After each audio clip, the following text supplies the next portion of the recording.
Hey everyone, welcome to the Vanderbloemen Leadership Podcast, where we help you build, run, and keep great teams. Thanks for being here. Let's dive in. Well, hey, and welcome, and so glad that you've chosen to spend some time with us today. Today, joining me, we have a very, very special guest, one of the wisest people I know, probably the best storyteller, one of the best storytellers I have ever met. Eric Albert, one of our senior executive search consultants. And Eric, it's such a privilege to have you on today, sir. We're going to be talking about attractional organizations, places that people want to work. You know, you deal with a lot of churches, nonprofits, businesses. And I'm sure that you've noticed that there's some places that seems to have a lot of candidates out the door with them almost lined up waiting to work at this place. And other organizations where you're maybe having to go and find some different candidates, and it's not so much as people wanting to work there.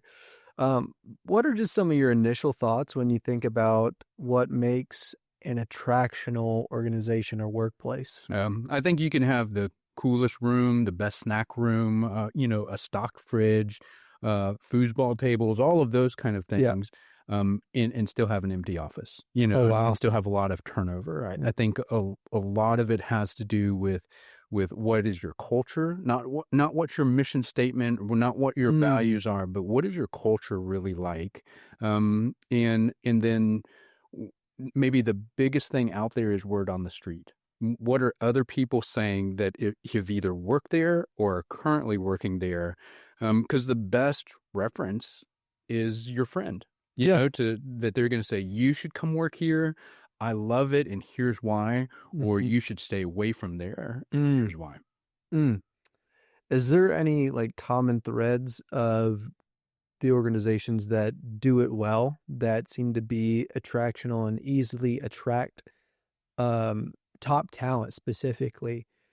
Is there maybe some common themes that you're seeing between these organizations, whether it be, we have a pretty good snack fridge here actually, which I do appreciate. But that's not the reason why people want to work at a place like this. Like you said, is there maybe a little nuggets or maybe even small things that people wouldn't maybe at first really expect, but when you look beneath the surface, you maybe notice, oh, all of these places that people line up out the door wanting to work here, and they all have this in common. Is there anything that sticks out to you when you think about that? Or Yeah, I would say there's probably two things on two different fronts. There's one thing on an organizational front, and then one thing on more of an employee's front. And I think from an employee point of view, you just want to be able to make a difference.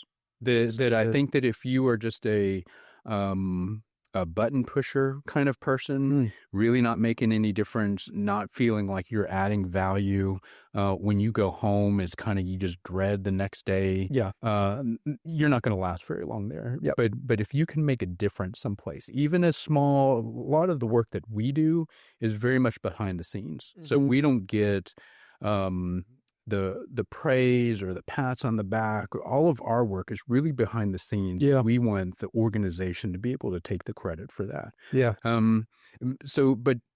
I want to be able to feel like I'm making a difference for the kingdom, whether it's in education or for-profit or nonprofit or church world. And then I think from an organizational point of view, I think it's real easy to talk about your mission statement, to talk about your values, but if those aren't being lived out, that once somebody gets past their honeymoon phase with an organization, that they say, oh, I don't think that these two things quite match up. Yep, I think that's so true, and you see it a lot. A lot of times, what's on the wall is a little bit different than what is actually happening in the work environment. What are some things that when you think about the culture of a team that people want to work at, what environment is attractional? We think of, we have our values here, and that we have to choose to live out. And thank goodness it's not just on the wall, but people actually are living out these values. But some organizations, I mean, like you said, they don't live out what they say. If you think of it from maybe the perspective of a candidate, when you view an organization or a specific role, and you're trying to figure out, hey, is this something that's just on a poster, or is this actually how they all work? What are some maybe signs that you're looking for? Some flags of like, oh, hey, this popped up.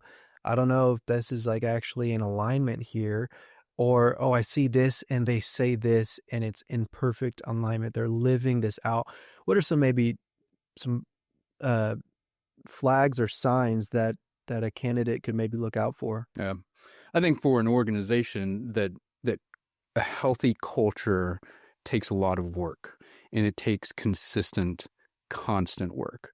I think that once you feel like you've arrived, you're immediately going to start backsliding. It's one of those things that for a culture, they have to be working at it because they have seen what unhealthy looks like. So I would say for an employee or a potential employee candidate, that maybe one of the questions would be, hey, what is your culture like? Maybe tell me a time that it wasn't healthy. How did you know it? Yeah. And every organization goes through those seasons, and they're going to be able to say, we realized that we weren't doing X, Y, and Z. We realized that our employees were working Saturdays and Sundays. They were burning the midnight oil. We realized we were burning people out, realized that we were a great place to do business or to worship, but we were a really tough place to work. I think that's a really important distinction, because a lot of times, it's kind of what you said, is maybe the word of mouth is really important in what people are saying. I think there also is a difference between maybe the public or public perception rather of an organization, of a church, and versus having the inside scoop of someone who actually worked there. How much of a difference does the word of, or how much more valuable is the word of someone who actually worked at a place? And we'll say they left on good terms, because, if you leave on not so good terms, it can sometimes change the way you viewed your experience. But how much more valuable would you say it is that than like just someone who's maybe looking at this from a 5,000-foot view and like, oh, it seems like the results that they're getting are good, so this must be a great place to work. Yeah. Well, because really what you're seeing is that you're seeing somebody being able to get kind of the inside scoop, not from Glassdoor or Indeed or from the website, but they're really able to get an inside scoop from somebody who has lived it, and hopefully that if they're really a friend, they're going to give them the good and the bad. That's great. They're going to say, hey, this is a lot of fun. This is great. It's an amazing thing to be a part of this, but you're also going to have to be able to see how the sausage gets made. Yeah. That's important. Yeah. I think getting that insight into what maybe some would say the underbelly of an organization can be just so valuable. And I think it's also valuable too for senior leaders to try to get that perspective, because a lot of times it's hard to pull that out of your employees, and to get it like an honest evaluation. So I think someone who is able to share their personal stories of where they worked and offer insight to someone else is so valuable when you're looking at a position that you may be thinking about taking. Let me ask you this. You deal with, so many different organizations, and inevitably, like in this process, there are times when a candidate says no to an opportunity. What are some of the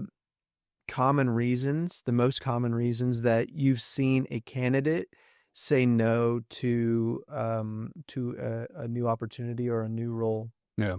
There's a lot of different opportunities. Sure. Maybe the money's not right or the timing's not right, things like that. But there are times where both of them want to make it work, and a candidate will come back and say, I just didn't feel like that was the right fit.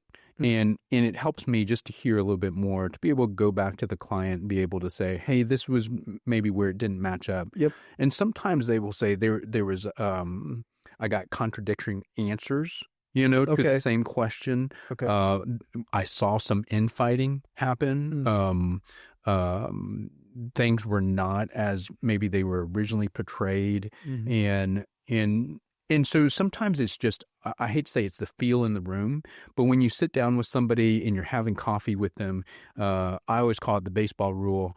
Could I go to a baseball game with somebody? Do I pray for the game to get rained out? Or do I say, I don't mind if we go extra innings. Yep. Like this is a fun person to do life with. Yep. And when people say, I just can't see myself doing life with that group for the next 5, 7, 10 years. Yeah. They say, I just don't want to wake up and realize I've made a mistake. I think that's super insightful, and I'm going to use that now, that baseball analogy. I love an in-person baseball game. I think even in better test, would you be willing to watch a baseball game from home on the couch next to a person? I mean, well, power went out. So that's so funny. What are some things that leaders maybe think would be attractional to top talent in terms of a workplace? That in reality, I don't want to say that candidates don't care about, but maybe aren't as valuable or as big of a deal, like to whether or not a top talent want to work at a place. Or is there anything that you could think of that's like to a leader, they maybe think it's a bigger deal than it is in reality? Yeah. I think a lot of it is, if you're trying to attract top talent, do you let them live out their skill set? And so if you initially, or you think that you would love to have this person be a voice at the table that's going to help make decisions, and then as you get closer to that finish line, you're like, no, actually, you're going to be 2 seats away from that. Yeah. That person, they want to be heard. It doesn't mean that they're right or that we're always going to use their idea, but they just want to be heard. Yeah. And if their input is not valued, you can have the best snack room. Yeah. You can have the coolest design, whatever it is, but at the end of the day, someone's not going to stay a year there when they don't feel like they're making a difference. That's a really, really good point. And I think that's something that leaders can definitely take with them. And even I kind of think of you're not just creating the room of like, is cool stuff great? Yes, but that's not it. There's something else that's maybe not super tangible, but there's something about being in a room where the culture is right. And it's kind of like you said, when you have a coffee with someone, when you get in the room, when you look someone in the eye, you can kind of tell like what the young Gen Z would say, what the vibes are. You can tell. I don't know what that means, but yes. That's funny. For for any leaders who maybe want their organization, their team, they want their team to become a talent magnet of where they can not only attract the top talent, but bring them in. What are some maybe things that they should really consider? Some things that they could maybe work on, so that they're able to achieve more with, for their mission because of the talent that they are bringing in. Yeah, I would say 2 things. There's probably more, but I would say 2 things. The first thing is for that leader just to look in the mirror and just to make sure that hey, we're not just giving lip service to our mission statement, to our values. It's not just a slogan or a saying that we have, but that it is being lived out from the top down. Yeah. And because if other employees can see that the boss is living that out, then they're going to know that really does mean something here. Yeah. I think the other thing is for leaders to be able, as your organization grows, that you just have to trust your people, that you can't make all the hires, that you're going to have to trust your leaders to be able to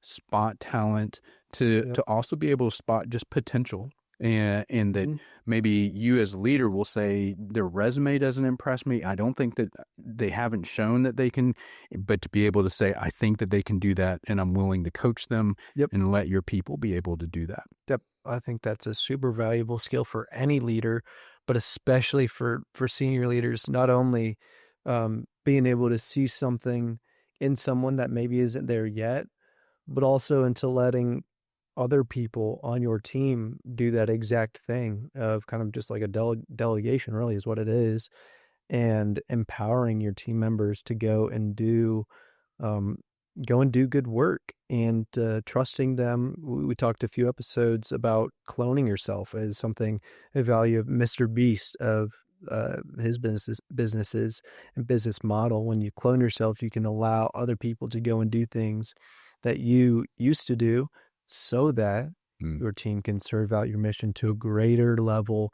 And I think that's just so important. As we kind of come to a close today, do you have any maybe last comments to our listeners when it comes to creating a workplace, creating a really a team that people want to work at, creating an attractional workplace? I think maybe the best example was real examples, there was a church that I worked with, ran in the thousands. I mean, 10, 12, 13,000 people attended on the weekend, multi-campus, lots of staff. And they were known as a great place to worship, horrible place to work. And about 3 years ago, the senior leader came to that realization that it was very top-down. People weren't speaking their mind. They were just doing what they were told. And so everything hinged on the right information and the right decision being made at the top and flowing down, instead of people being able to make the right decision themselves and being empowered to do that. And so they had to make a change, and that's tough. Even the senior pastor went and met with counselors just to make sure that they were operating healthy. Yeah. They were leading in a healthy way. They ended up hiring a pastor that was just a pastor to the staff. That was all that they did, was a counselor, and so staff could come, because who pastors the pastors? Yeah, and so it gave an opportunity for people to be able to come and have a safe space to be able to say, this is something that I'm struggling with. How can I get healthy? And for the church to be able to make this slow turn, it's probably been about 3.5, 4 years. And they will tell you we're not there yet. But that we have probably done about a good 80-90% of the work. That's still awesome. And that's not just about turning a battleship. That's about turning a whole fleet and making changes. And they've had to make some tough changes. There have been some people that have had to move into a different seat, or actually just get off of that bus. Because they didn't fit that healthy culture anymore. It wasn't the right fit for them. So that's really kind of one of the best examples that you want to be able to see. It's not going to happen overnight. Like I said, healthy culture takes a lot of work, a lot of consistent work that you just have to chip away at the rock until that rock breaks. That's so good. That's some super practical, and I love to hear stories like that. Thank you so much for your time today, sir. Hey, leader, if you are able to take some of the really practical advice that we're able to hear today and the practical insights that Eric had, I know that your organization is going to be able to attract top talent. And the reason that your organization should want top talent is so that you can better serve your mission and your vision in 2025.